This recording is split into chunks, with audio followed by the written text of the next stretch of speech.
This is the Beat the Robot or the AI game powered by what I call a vector neural network. So I wanted to create a hybrid system that uses both rules and neural networks because I hoped it would combine the best of both worlds. On one hand, the ability to understand, explain, and tweak that a rules-based system has. On the other, the nearly magical insight of a deep neural network. The application is a game, which is fun because you get to go head-to-head with a robot, but also illustrates the point of the project. So the point of the game is to do what's called launching an adversarial attack or fooling an AI. And you do it by modifying an existing character into a new one. Imagine you're modifying a number so you don't have to rewrite a form or something. Here, as you can see, we're modifying an 8 into a 9. Now this fools the network because it knows from the tens of thousands of samples it's seen and taught it that a 9 is not usually drawn that way.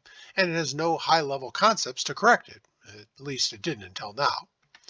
So you can see here that the tracing algorithm, which is a part of this app, can see it's no longer probably likely an 8, but the neural network holds on to its old biases, if you will. So let's see, did we fool it? There are three voices at the table. There's the human, there's the vectorized neural network, and then there's the standard neural network, and let's see what they all say. Yes. See, the neural network predicts an 8 still with 99% confidence, but both you and the vectorized neural network agree it's a 9. How does it work? Well, the standard neural network part of it just feeds all 784 pixels directly into the neural network.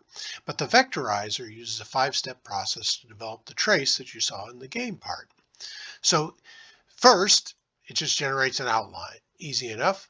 Then it takes vertical slices at each point and generates a midpoint or two within each one of those vertical slices. From there, it gets a little more complicated.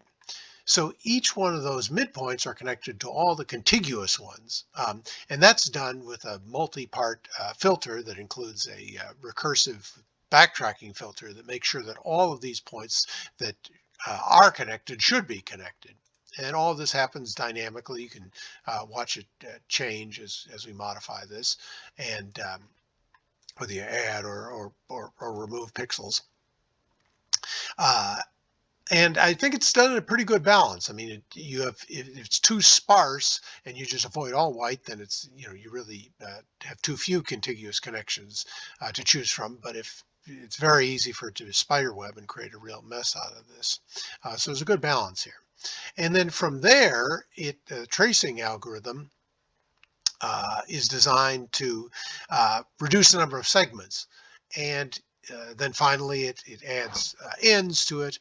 And it is the tracing segment alone, along with some of the features that get sent to the neural network. And at any time, you can use the predict button and see the confidence level that either the standard neural network or the vectorized neural network has about a given numeral. And you can do this on the fly as you dynamically make changes. Over the last few days, I've been really integrating the rule-based part of the app with the neural network. So for example, the system determines if a shape is open or closed. But instead of creating a hard and fast rule that concludes 8s and 0s are always closed, which we can look at here and plainly see is not the case, it creates a closed feature.